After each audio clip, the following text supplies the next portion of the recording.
오늘 저희들에게 주시는 말씀은 민수기 6장 저희가 지금 부른 찬양인데요. 우리 호주사님이 얼마나 센스 있게 또 이 본문이 이 말씀이니까 이 찬양을 하게 해주셨는지 너무 감사합니다. 민수기 6장 22절로 27절 말씀인데요. 저와 여러분이 다 같이 읽었으면 좋겠습니다.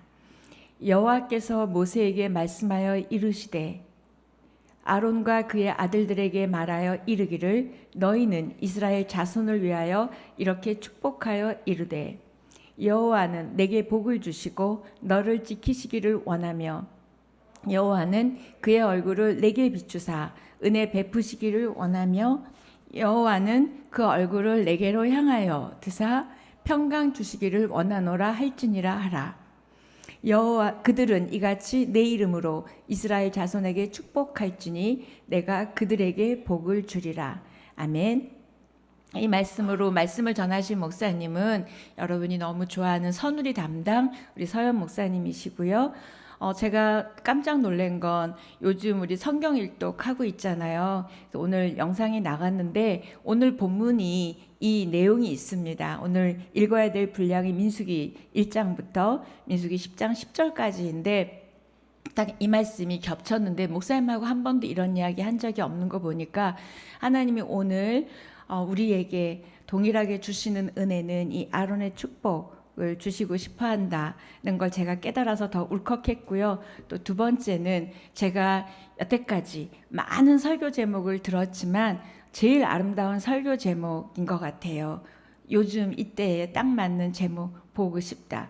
근데 우리 목사님은 반말이고 저는 보고 싶습니다. 여러분 우리 목사님 올라오실 때 여러분 우리 성전에 지금 예배팀밖에 없지만 여러분은 집에서 박수하고 환영하고 우리는 성전에서 박수하고 모셨으면 좋겠습니다. 목사님.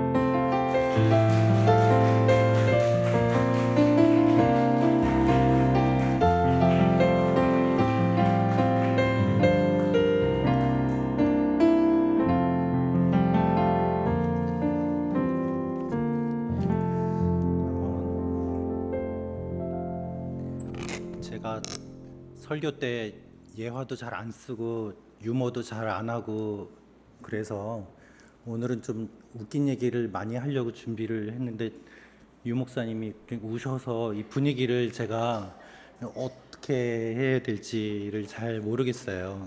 근데 그냥 하나님께서 인도하실 줄로 믿고요.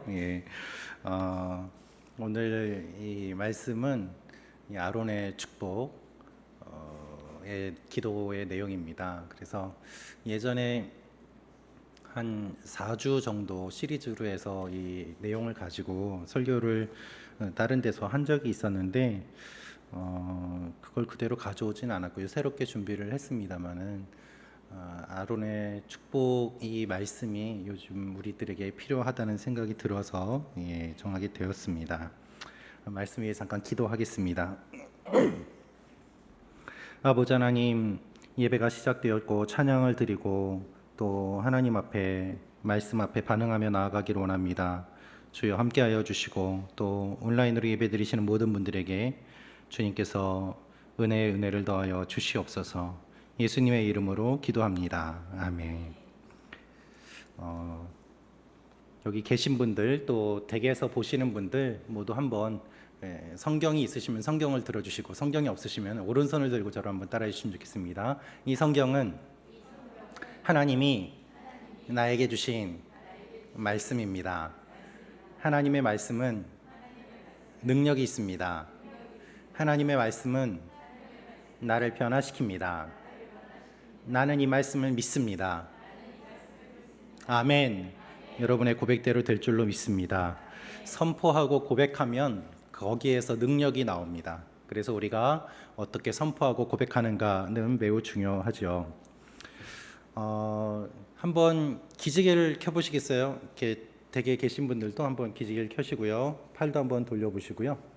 요즘 우리가 유튜브로 예배드리고 하면서 또 핸드폰으로 보시고 컴퓨터로 보시면서 거북목 현상도 일어나고 자세도 안 좋아지고 이렇게 많이 아픈데요.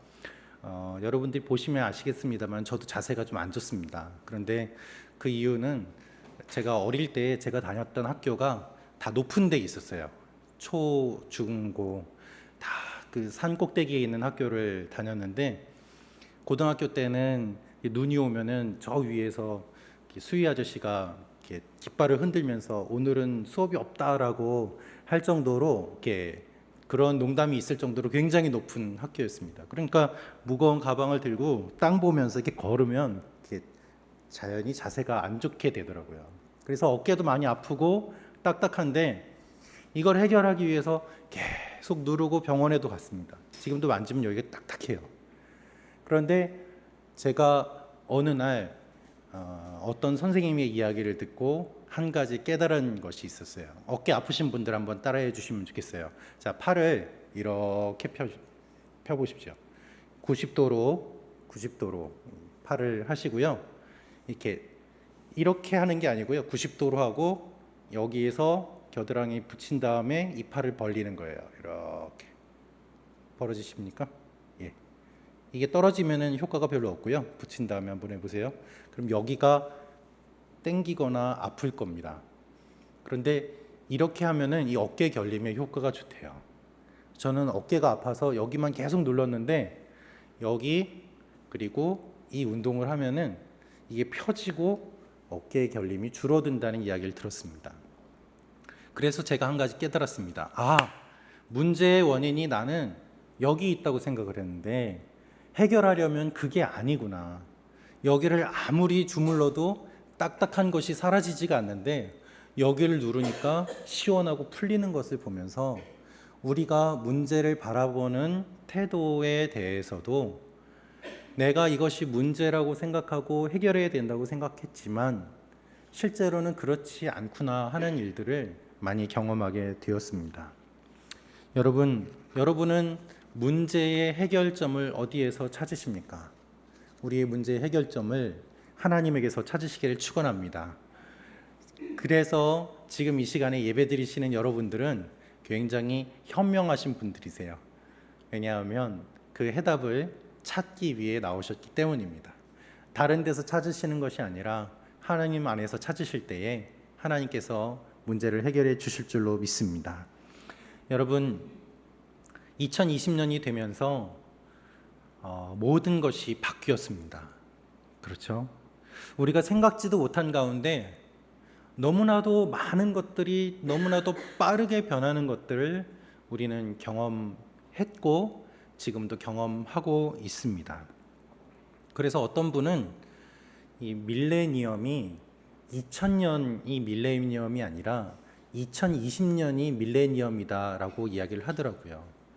왜냐하면 1999년에서 2000년이 되는 건 숫자가 바뀌었을 뿐이지만 실제로 그렇게 큰 변화는 없었는데, 오히려 2020년이 되면서, 올해가 되면서 모든 사람들의 전 지구적인 이 삶의 변화가 급격하게 일어났기 때문에 오히려 올해가 밀레니엄이다라고 말하는 분도 보았습니다.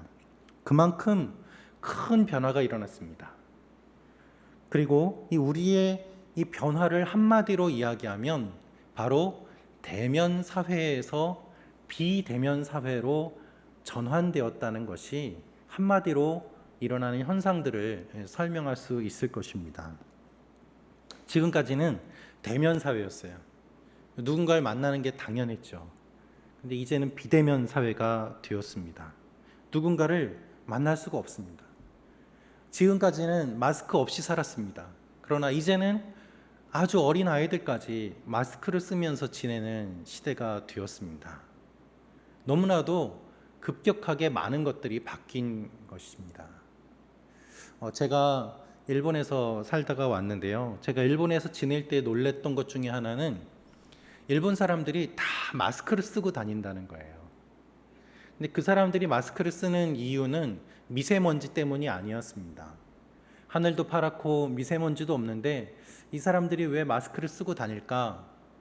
그 원인은 바로 카훈쇼라고 하는 화분증이라고 하는 증세 때문이었습니다. 일본에 삼나무들이 많이 있는데요.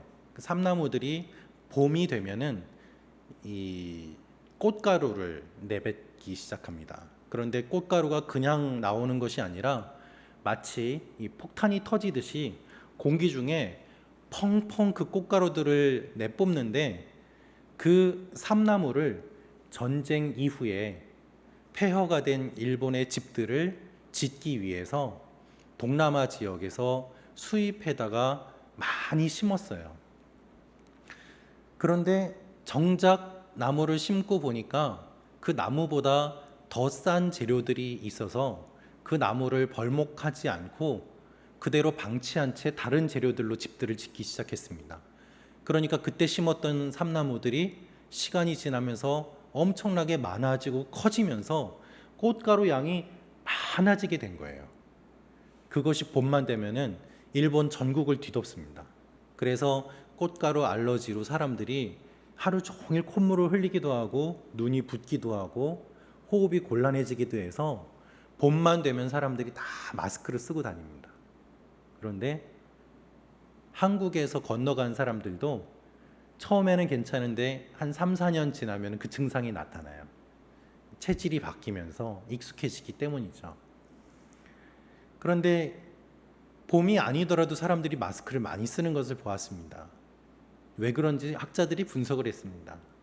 그것은 사람들에게 얼굴을 내보이기 싫어하는, 마스크 뒤에 자기를 감추고자 하는 마음들이 반영되었기 때문에 얼굴을 감추고 사람을 만나는 게 오히려 더 편한 일본 사람들의 심리가 반영되어서 마스크를 많이 쓰고 다닌다는 것이었습니다.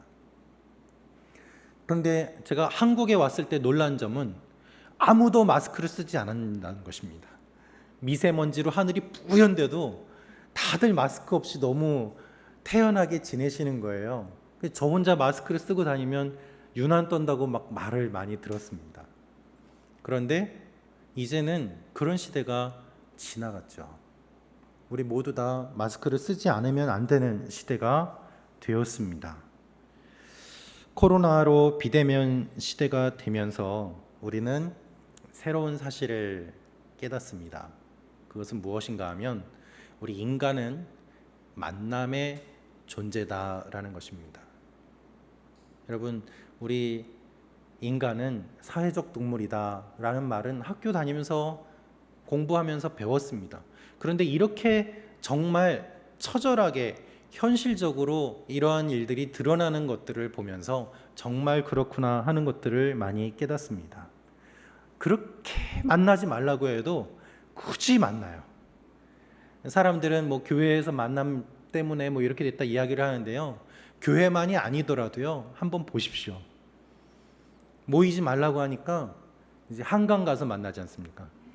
그래서 한강에서 만나지 말라고 한강을 폐쇄하니까 이 산으로 가고 들로 가고 어떻게 해서든지 만나요. 그리고 이 만남에서 또 한 가지 놀라운 사실은 우리가 너무나도 다양한 사람들을 만나고 있다는 것입니다. 나는 만나는 사람이 몇 명 안 되는 것 같은데 접촉자, 확진자 나오는 거 한번 보세요. 한 사람이 만나는 사람이 엄청나게 많아요. 그 사람 때문에 수천 명이 검사를 받기도 하지 않습니까? 더 놀라운 사실은 지역을 뛰어넘어서 만난다는 것입니다. 제주도에서 서울까지 와가지고 사람을 만나고 그 동선들이 공개가 되는 것을 보면서 야, 정말 이렇게까지 만남을 다양하게 하는구나. 이렇게까지 만남을 사모하는구나.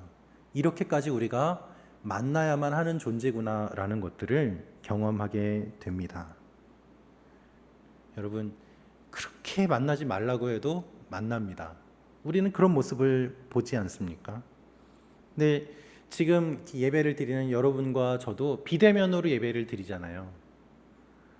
여러분, 비대면이 되면서 우리가 유튜브로, 줌으로 함께하는 가운데 이제 만나지는 못하지만 보는 일들이 일어났어요. 화면을 통해서 얼굴을 보죠. 그래서 저는 보는 것과 만나는 것은 좀 다르다고 정의를 내리고 싶습니다. 보는 것은 그냥 가능해요. 화면을 통해서도 가능하고. 그런데 만나는 것은 좀 다르죠. 그래서 학자들은 줌 피로 효과라는 말을 합니다. 줌으로 화상회의를 많이 하는데 줌으로 회의를 하다 보니까 한 가지 사실을 알게 되었습니다. 그것이 무엇인가 하면 줌으로 회의를 할 때에는 짧은 시간 회의를 하는데도 왜 그렇게 피곤한지, 한 2, 30분 회의를 하는데도 피곤해지는 것들을 보면서 학자들이 왜 이렇게 피곤할까 연구를 또 하기 시작했어요. 그래서 줌 피로 효과라는 말을 붙였습니다. 그리고 연구의 결과는 무엇일까요? 연구의 결과는 사람이 대화를 할 때, 커뮤니케이션을 할 때 말로 하는 것은 한 20%, 30% 정도밖에 안 된대요. 나머지는 그 사람의 분위기, 채취, 몸짓, 그런 비언어적인 것들로 전해지는 내용들이 많이 있는데, 줌으로 회의를 하다 보면 그것이 잘 전달되지 않고 대화로만 해야 되기 때문에 사람들이 긴장한다는 것이죠. 내 말을 저 사람이 제대로 알아들었을까? 오해하진 않았을까? 내가 이렇게 말하면 저 사람이 어떻게 반응할까? 나도 모르게 긴장하면서 회의를 하기 때문에 줌으로 회의를 하면 짧은 시간을 하더라도 금방 피곤해진답니다. 왜냐하면 비언어적인, 만났을 때 느끼게 되는 여러 가지 것들을, 정보를 얻지 못하고 그것을 생각하면서 대화를 해야 하기 때문입니다. 그래서 줌 피로 효과라는 말이 나왔습니다. 여러분, 보는 것과 만나는 것은 다릅니다. 그냥 보는 것과 만나는 것은 달라요. 우리는 누군가를 만났을 때에 얻을 수 있는 정보와 누군가와 영상통화를 하면서 얻을 수 있는 정보가 다르다는 사실을 알아야 됩니다. 그래서 온라인으로 만나는 것은, 온라인으로 보는 것은 사실은 극히 제한적이고 한계가 있어서 실제로의 만남을 대체할 수 없다는 것 또한 우리는 알아야만 합니다. 그래서 우리는 보는 것과 만나는 것의 차이를 알아야만 하죠. 여러분, 본다는 것은 무엇입니까? 본다는 것은 어떤 의미에선 정보의 교환입니다. 만난다는 것은 무엇입니까? 만나는 것은 관계를 의미합니다.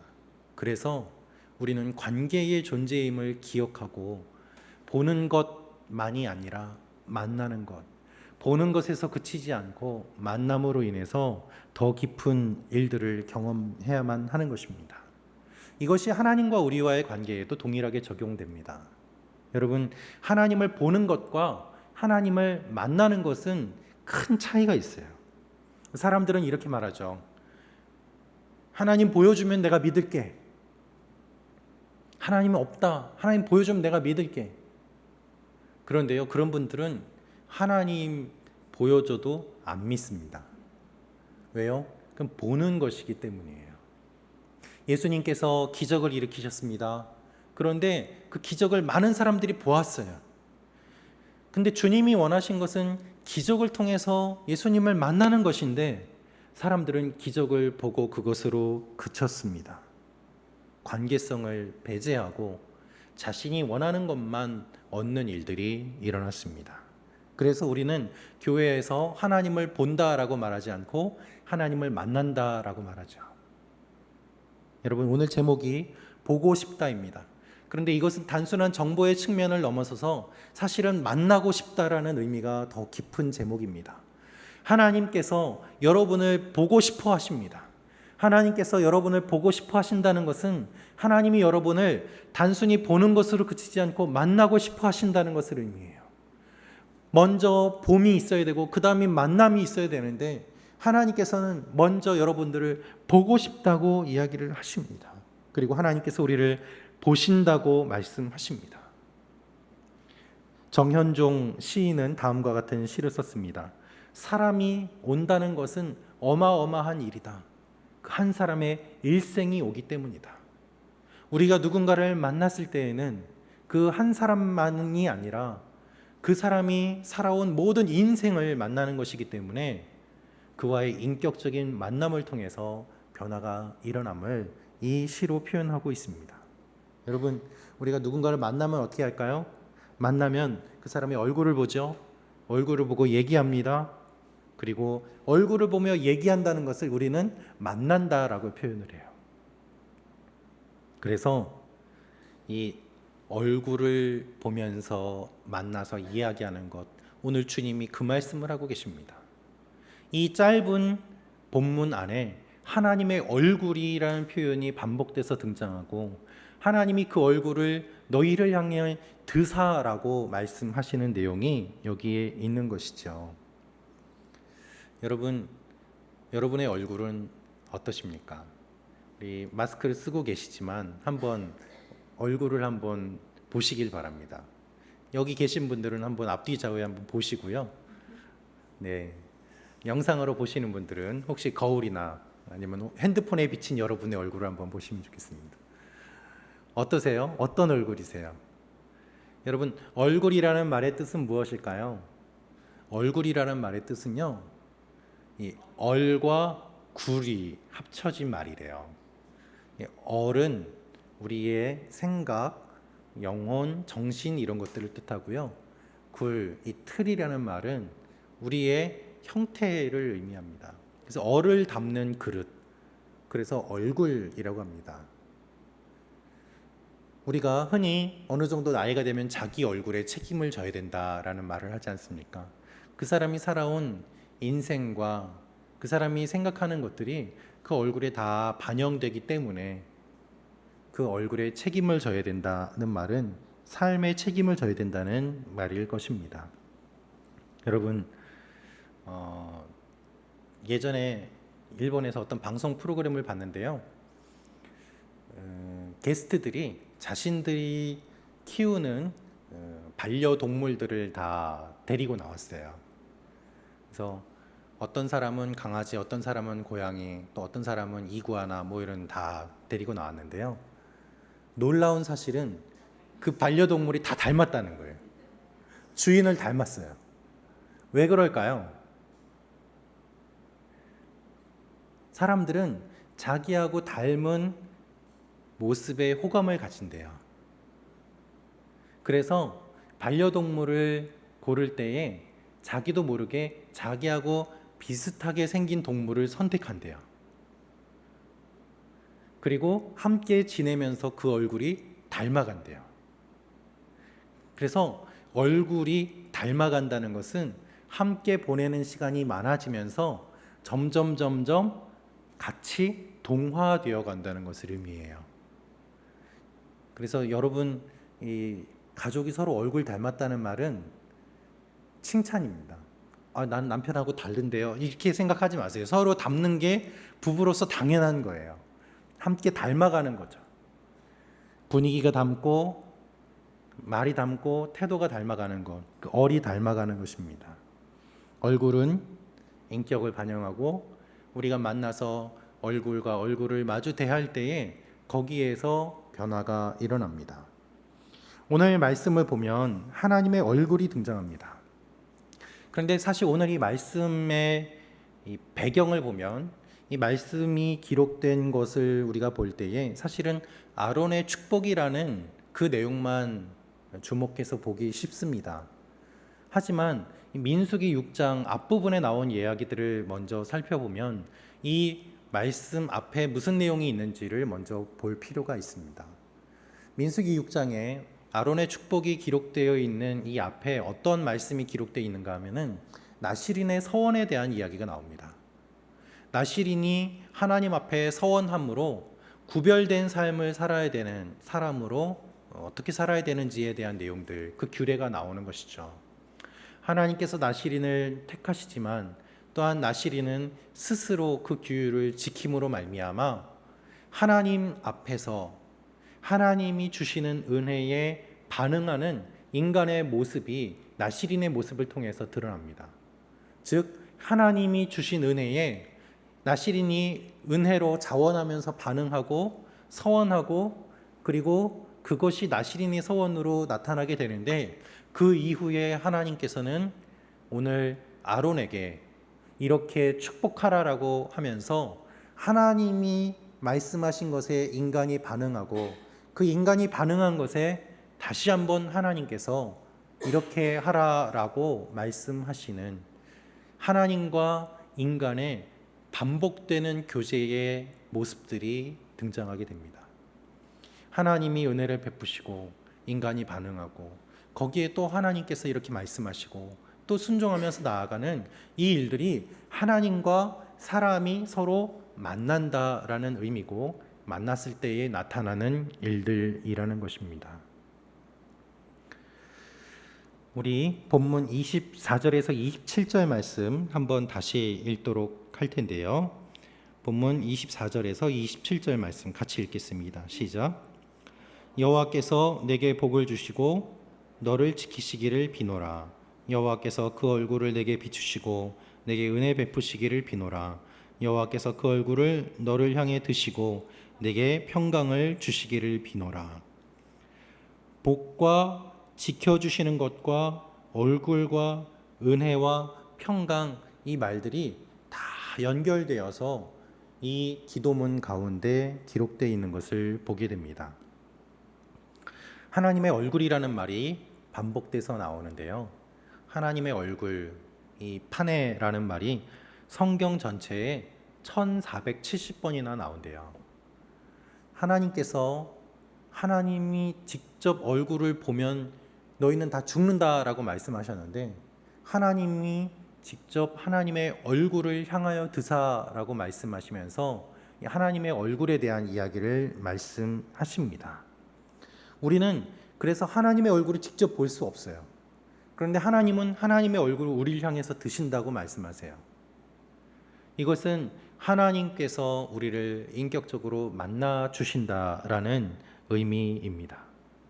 하나님이 제사장에게 무엇을 선포하러 가십니까? 너희는 복을 선포해라 라고 말씀하세요. 너는 이렇게 선포해라. 이 선포의 내용은 복이다. 근데 복의 내용을 살펴보니까 복의 내용이 하나님의 얼굴이 등장해요. 하나님의 얼굴이 복이에요. 하나님의 얼굴이 어떻게 하는 게 복인가? 하나님의 얼굴이 우리의 반대로 있는 것이 복인가? 그렇지 않아요. 하나님의 얼굴이 우리를 향해서 돌리사 우리를 만나주시는 것이 복이라는 내용이 오늘 본문의 내용인 것입니다. 하나님께서 이렇게 말씀하십니다. 여호와께서 그 얼굴을 내게 비추시고 그 얼굴을 너를 향해 드시고, 그래서 두 번째에는 비추는 것과 더하여서 그 얼굴을 너희를 향하여 드신다라고 더 적극적으로 반응하시는 것을 보여주시며 하나님이 더 가까이 나아온다라고 말씀하십니다. 이것이 복이다라는 것이죠. 여러분, 이게 왜 복일까요? 인간이 죄로 인해서 하나님과 원수 관계가 되었어요. 하나님이 우리를 사랑하시지만 가까이 할 수 없는 관계가 되었습니다. 그 관계가 계속해서 내려왔어요. 아담과 하와가 죄를 지은 그 이후에 하나님께서는 관계를 회복시키시기 위해서 한 가지 방법을 알려주셨는데, 그것이 무엇인가 하면 바로 제사였습니다. 여러분, 가인이 아벨을 왜 죽였을까요? 제사 문제로 싸워서 죽인 거잖아요. 하나님이 왜 너의 예물은 받으시는데 나의 예물, 나의 제사는 받지 않으시는가? 그것 때문에 화가 나서 제사 문제 때문에, 예배 때문에 싸워서 죽였다니까요. 여러분, 첫 번째 살인이 원인이 예배예요. 예배 드리다가 죽인 거예요. 예배 문제로 싸우다가 죽인 거예요. 그런데 이 예배를 주신 분은 원래 하나님이세요. 하나님이 하나님과 깨어진 관계를 회복시키기 위해서 가인아, 아벨아, 너 예배를 드려라 해서 예배를 드리게 하셨는데, 가인과 아벨이 예배 때문에 가인이 아벨을 죽이는 일이 일어났습니다. 그러나 하나님이 예배를 주신 것은 분명한 사실입니다. 하나님은 죄를 짓자마자 회복할 수 있도록 관계를 회복할 수 있는 길을 열어주시고 그리고 만나기를 원하셨습니다. 문제는 사람들이 계속해서 하나님을 떠나서 갔다는 것입니다. 그래서 죄가 많아져서 하나님과 관계가 완전히 끊어지고 적대 관계가 되었어요. 그래서 에베소서 2장은 우리가 원수 되었을 때 그리스도께서 우리를 위하여 돌아가심으로 말미암아 화목제물이 되어서 그의 안에서 둘로 하나를 만드신 분이라고 말씀하십니다. 우리가 하나님과 나뉘어졌어요. 관계가 끊어졌어요. 하나님 무서워해요. 그것이 하나님을 떠난 사람들의 모습이고 이스라엘 백성들의 모습이었습니다. 여러분, 최근에 제가 읽고 있는 책이 하나 있는데요. 하나님이 주신 선물이라는 책이 있습니다. 뇌과학자, 저명한 미국의 뇌과학자가 쓴 책인데요. 그 책의 내용을 보니까 다음과 같은 내용이 나옵니다. 우리가 하나님을 어떻게 생각하는가에 따라서 우리의 뇌의 구조가 바뀐대요. 그래서 하나님을 무섭고 두려운 분, 나에게 벌 주시는 분이라고 생각하면은 우리의 뇌에 이 전두엽과 여러 가지 반응하는 이 신경들이 쪼그라들고 심지어는 반응을 하지 않고 그 부분을 끊어버린답니다. 그래서 하나님에 대해서 안 좋은 생각을 가지면 가질수록 우리가 하나님께 더 마음을 열기가 어렵고 반응이 나오지 않고 그리고 습관이 나오게 된다는 거예요. 하나님이 좋은 분이라고 받아들이고 믿고 하나님의 사랑을 경험하면 이 죽어있던 부분이 활성화되면서 우리가 하나님께 더 반응하기 쉽게 되고 우리의 생각과 뇌의 구조가 달라진대요. 실제로 그렇게 되기 때문에 우리의 뇌 구조가 달라질 때까지 시간이 걸리고, 그렇기 때문에 우리는 하나님과 충분히 시간을 보내고 관계를 맺을 때에 실제로 그러한 영적 훈련들을 통해서 우리가 하나님께 몸과 마음이 함께 반응하게 된다는 이야기들을 하고 있더라고요. 우리의 마음이 우리가 하나님을 어떻게 믿는가 하는 것이, 우리가 하나님을 어떤 분으로 생각하는가 하는 것이 우리의 뇌와 정신과 몸에 다 연관이 되어서 반응한다는 것을 그 과학자가 이야기를 하는 것을 보았습니다. 그래서 이스라엘 백성들은 하나님 앞에서 어떠한 생각을 갖고 있었을까요? 하나님과 적대 관계가 있었고 하나님은 무서운 분이고 아브라함과 이삭과 야곱의 하나님이라고 이야기는 들었지만 그들은 하나님을 본 적도 없었고 만난 적도 없었어요. 누가 만났습니까? 모세 한 사람이 만나서 하나님이 이런 분이다라고 그들에게 전했을 때 그들은 하나님을 개인적으로 만나지 못했고 보지 못했습니다. 그런데 하나님이 그들을 광야로 인도하시고 이집트에서 구원하시고 광야에서 만나와 메추라기로 먹을 것을 먹이시고 입히시고 그 시간들을 보내시면서 율법을 주시고 그리고 이렇게 축복의 내용을 주시면서 그들의 뇌의 구조를 바꾸어 가시고 그들의 마음을 바꾸어 가시고 삶을 바꾸어 가시면서 이제 말씀하시는 것이 무엇인가? 내가 너희를 향하여 얼굴을 든다라는 거예요.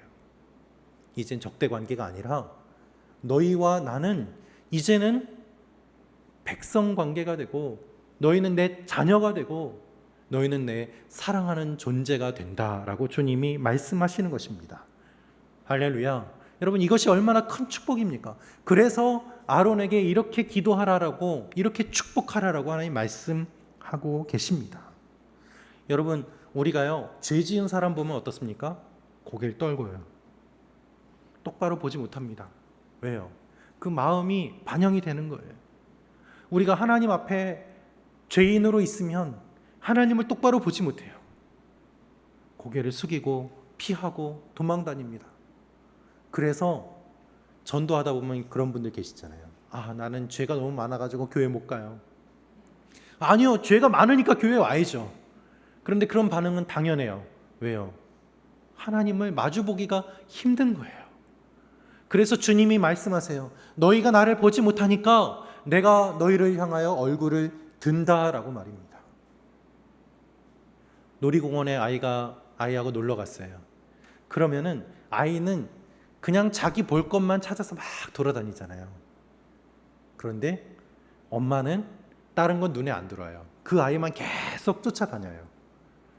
우리가 하나님을 만났을 때, 우리가 하나님을 볼 때에 우리는 하나님을 떠나서 우리 마음대로 살았지만 하나님께서는 우리를 향하여 얼굴을 드사 우리를 찾아오시고 쫓아오시고 만나 주신다고 말씀하십니다. 이것이 하나님의 축복이에요. 그래서 저도 보니까 그렇더라고요. 아들이 어릴 때 놀이공원에 가면은 우리 애만 보여요. 유치원에서 발표할 때 우리 애만 보여요. 그런데 그것도 신기한 일이잖아요. 다른 애들이 많은데 우리 애만 보여요. 이게 시간이 지나면서 어떻게 됩니까? 이제 중학생 되고 그러면 이제 우리 애는 안 보여요. 누구만 보여요? 남의 애만 보여요. 그래서 이렇게 얘기하죠. 야, 옆집 누구는 이렇게 하는데 우리 애는 어디 갔습니까? 왜 이렇게 바뀌었을까요? 관심이 달라져서 그렇잖아요. 아기 때는, 어릴 때는 얘한테만 관심이 있었는데 나의 기대치가 달라지고 나의 관심이 달라지면서 비교하는 거예요. 여러분 누구 보고 계십니까? 여러분들 자녀 보시기를 축원합니다. 예. 계속 집중을 해야 돼요. 집중. 그런데 우리가 집중하는 게 아니라 하나님이 우리에게 집중하신다고 말씀하세요. 할렐루야. 그래서 사실 아브라함의 하나님, 이삭의 하나님, 그들은 그 관심이 없었어요.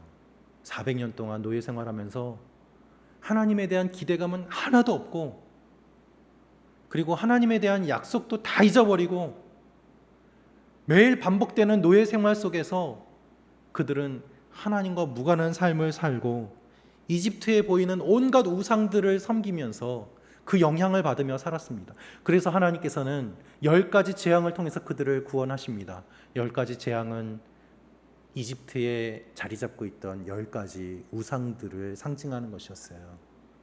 그리고 마지막에 그 9번째 재앙, 흑암 재앙은 이집트의 파라오가 나는 태양신의 아들이다, 나는 태양신 라의 아들이다, 그렇게 주장하면서 그 태양의 영향을 받으며 지내왔던 그 사람들에게 그것까지 지배하시는 분이 하나님이심을 선포하시기 위해서 빛을 다 치워버린 거예요. 그래서 흑암 재앙이 무서운 것이었어요. 그렇게 하나님은 그들 가운데 있는 우상과 그들을 지배하고 있던 그 잘못된 것들을 철저하게 하나하나씩 다 뽑아내시면서 이렇게 말씀하시죠. 이제는 내가 얼굴을 너희를 향하여 든다.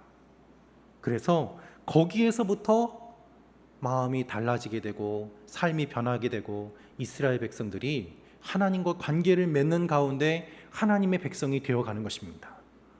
그들이 하나님을 만남으로 말미암아 하나님이 이런 분이구나 알게 되고, 율법을 지켜감으로 말미암아 하나님을 점점 더 깊이 만나가게 되고, 그러면서 그들의 삶이 점점 하나님의 백성다운 삶으로 바뀌어가는 것이 하나님이 이 말씀을 주신 의미인 것입니다.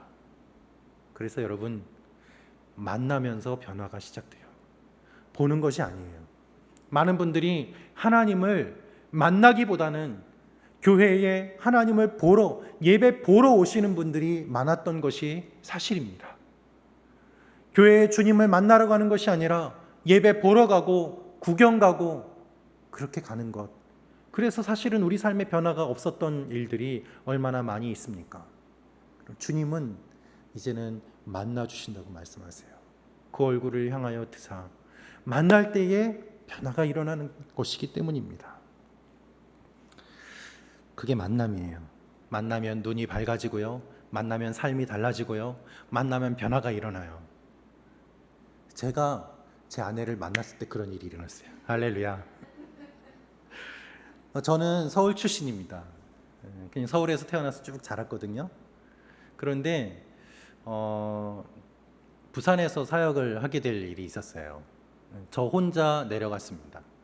저 혼자 내려가서 부산에서 전임 사역을 하게 되었는데, 그때에 제 친구가 중고등부 수련회 답사를 하겠다고 제가 있는 곳으로 내려왔는데 하룻밤 재워달라는 거예요.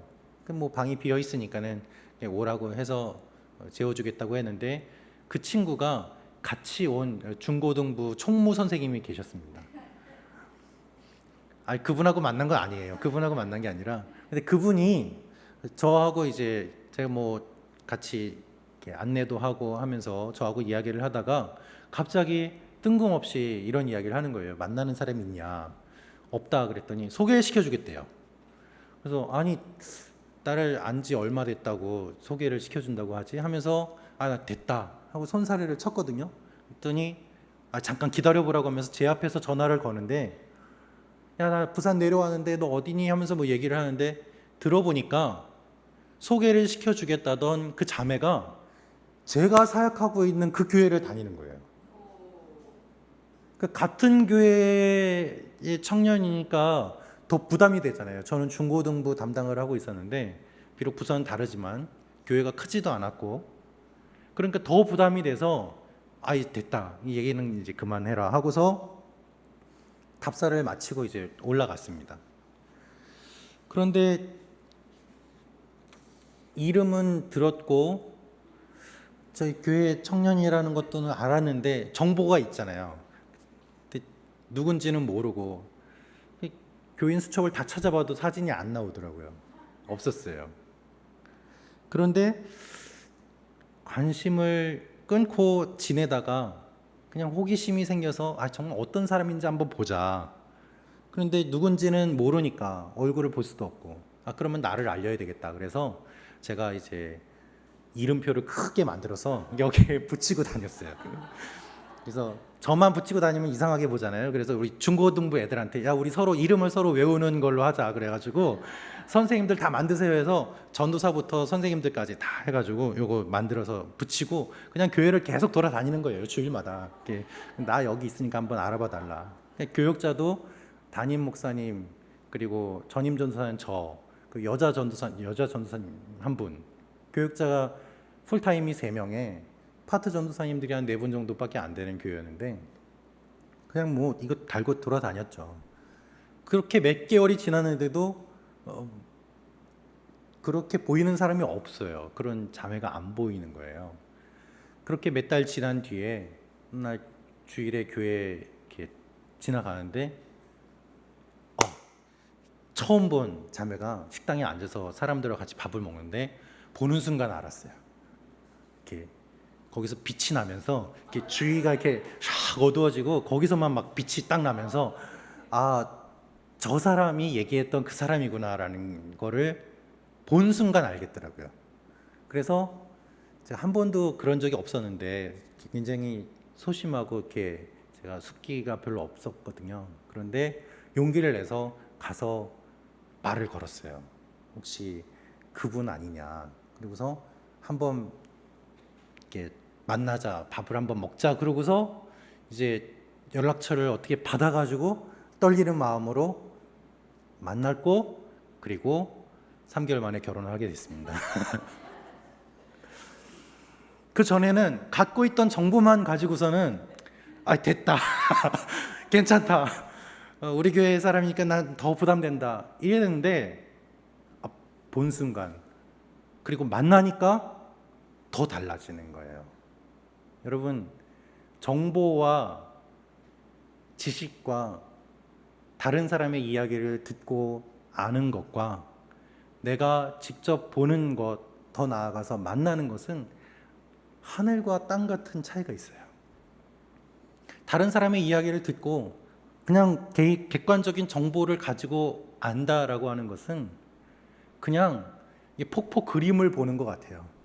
아, 그냥 멋있구나.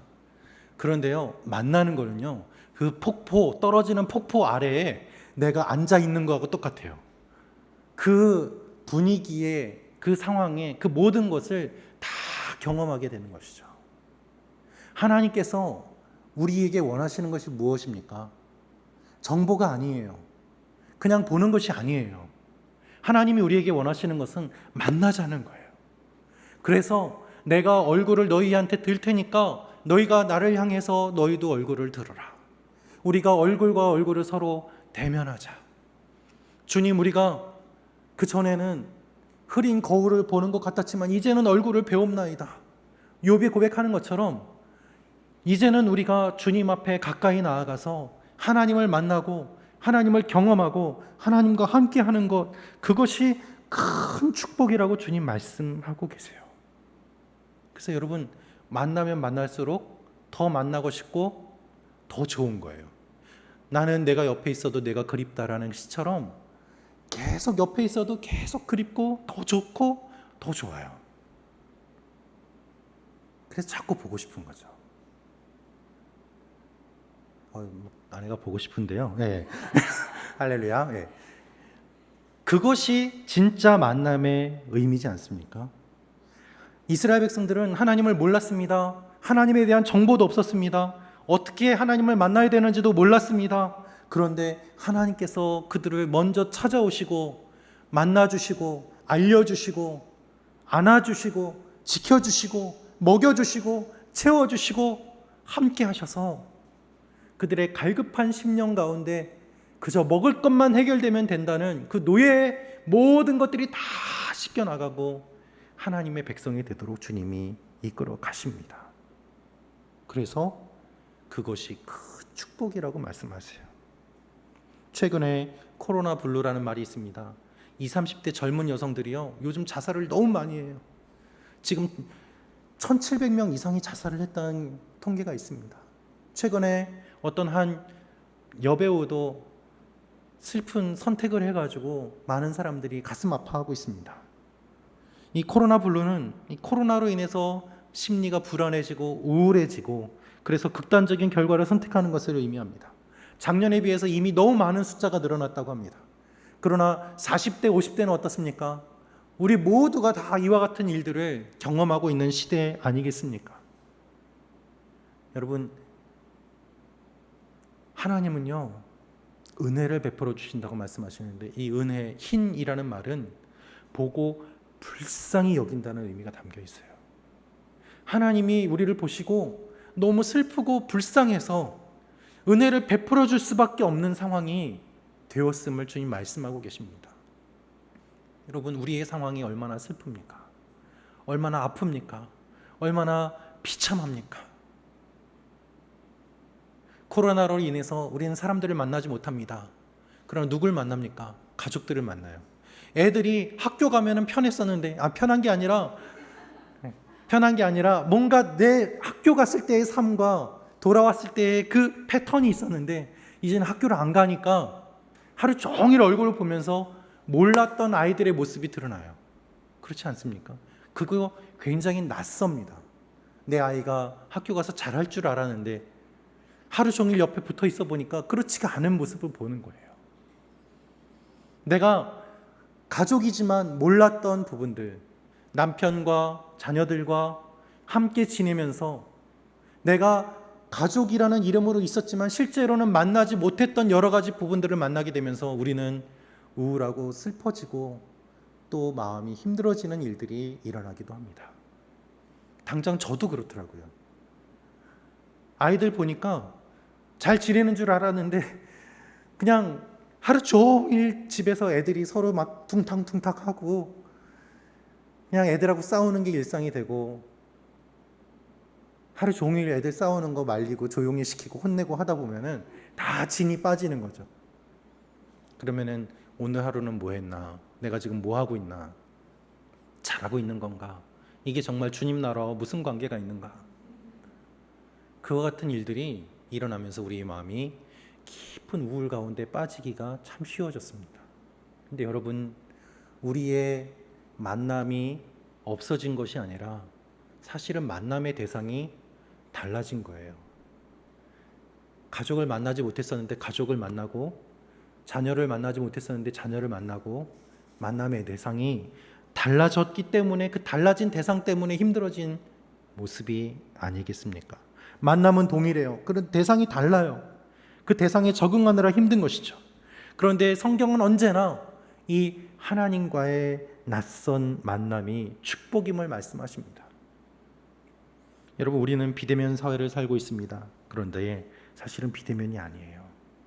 우리는 지금까지 교회에 가서 예배 드린다고 했지만 예배 드리는 것보다는 예배 끝나고 사람들과 만나서 밥 먹는 것에 더 관심이 많았고 그것이 더 기뻤고 행복했던 것 아니었습니까? 하나님을 만나는 것이 아니라 목회자를 만나고 사람을 만났던 것 아니겠습니까? 우리는 가족들 가운데 문제가 없다고 생각했지만 실제로는 가족과 하루 종일 있는 시간이 많아지자 그것 때문에 힘들어하는 것 아닙니까? 그런데 오늘 주님 무엇이라고 말씀하십니까? 이 비대면 사회 가운데 우리가 만나야 될 대상이 누구인가를 생각하라고 말씀하세요. 우리가 만나야 될 대상은 가족이고, 우리가 만나야 될 대상은 하나님이고, 우리가 만나야 될 대상은 눈에 보이는 것들이 아니라 보이지 않는 본질임을 주님 말씀하고 계시는 것입니다.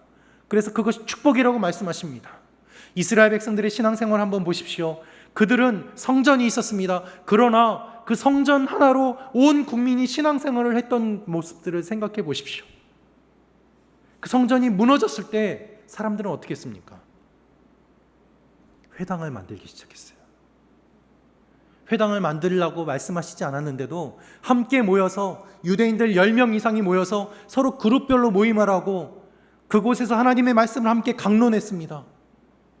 그렇게 자발적으로 만들어진 모임들을 통해서 그들은 끝까지 믿음을 유지했고, 오히려 어떤 면에서는 성전이 없어짐으로 말미암아 그들의 신앙이 더 하나님과 가까워지는 일들이 일어났고, 바울도 그 회당을 중심으로 복음을 선포하는 일들이 일어납니다. 여러분, 비대면 가운데 우리가 성전에 와서 예배를 드리지 못하지만 주님은 동일하게 역사하십니다. 아니, 더 크게 역사하십니다. 그래서 우리가 함께 모여서 예배 드릴 때 그 이상으로 우리가 하나님 앞에 어떠한 모습으로 본질적으로 있어야 되는지를 주님이 원하고 그것을 말씀하고 계십니다. 그래서 하나님은 이렇게 말씀하시는 것입니다. 내가 너희를 향하여 얼굴을 든다. 우리 한 사람 한 사람이 골방에서 주님을 깊이 만날 때 내가 다른 사람의 신앙의 곁가지로 함께 어울려 다니면서 내 믿음이 좋았다라고 생각했었는데, 사실은 하나님 앞에서 보니 그것이 아니고 그냥 훅 불면 날아가는 가라지와 같은 믿음을 가졌음을 고백하며 하나님 나를 불쌍히 여겨달라고 그렇게 기도할 때 하나님이 은혜를 우리에게 베풀어 주사 우리에게 평강을 주시는 것입니다. 여러분, 우리가 만나지 못합니다. 누구를 만나지 못합니까? 함께하는 믿음의 공동체를 만나지 못합니다. 그러나 이 시기에 만나지 못한다고 슬퍼할 것이 아니라 사실 우리는 지금까지 어떤 면에서 소홀해왔던 주님과의 만남을 깊이 하는 시간을 가져야 할 때라고 주님 말씀하십니다. 여러분, 이 코로나가 언제까지 갈 것 같습니까? 사람들은 이야기합니다. 오래 갈 것입니다. 네, 그럴 수 있죠. 그러나 중요한 사실은 이것도 끝나는 날이 있을 것이고, 우리가 이 상황과 환경 가운데서 힘들어하지만 이것을 극복할 수 있는 유일한 방법은 이것이 끝났을 때 우리는 어떤 모습으로 서 있을 것인가 하는 이 이후의 것들을 바라보며 하나님 앞에 꿈꾸고 소망을 품는 일들이 일어날 때 이 일들을 극복하고 하나님 앞에 바르게 나아갈 수 있는 것 아니겠습니까? 오늘 말씀은 하나님이 아론에게 주신 축복의 메시지입니다. 하나님의 얼굴을 보고 축복을 선포하라. 먼저 하나님의 얼굴을 본 사람, 이 아론이 하나님 앞에 기도하고 백성들에게 이 축복을 할 수가 있었어요. 여러분, 하나님은 여러분이 아론과 같은 사람이 되기를 원하십니다. 여러분이 먼저 하나님을 만나시고, 여러분이 하나님을 경험하시고, 여러분이 하나님과 깊은 관계를 맺음으로 말미암아 이 소망을 잃어버린 세대 가운데 하나님의 소망을 선포하며 축복을 외치는 아론과 같은 사람이 되라고 주님 말씀하시는 것입니다. 그래서 여러분이 축복의 통로가 되고, 여러분의 가정이 축복의 통로가 되고, 여러분의 자녀가 축복의 통로가 되기를 주님이 원하십니다. 이 시기가 힘들고 어렵지만 우리는 이 시기를 받아들이고 깊은 관계를 생각하며 더 나아가 즐겨야 되는 시기를 맞이하고 있습니다. 언제 가족과 이렇게 시간을 보내겠습니까? 언제 주님과 시간을 보내겠습니까? 우리가 언제 성전을 이렇게 간절히 사모하며 기도하겠습니까? 여러분, 교회를 사랑하십시오. 주님을 사랑하십시오. 이 주님의 사랑을 더 깊이 받아들이고 그 마음의 품음으로 말미암아 세상이 감당치 못하는 하나님의 능력이 충만히 흘러넘치는 여러분과 여러분의 가정이 되시기를 주님의 이름으로 축원합니다.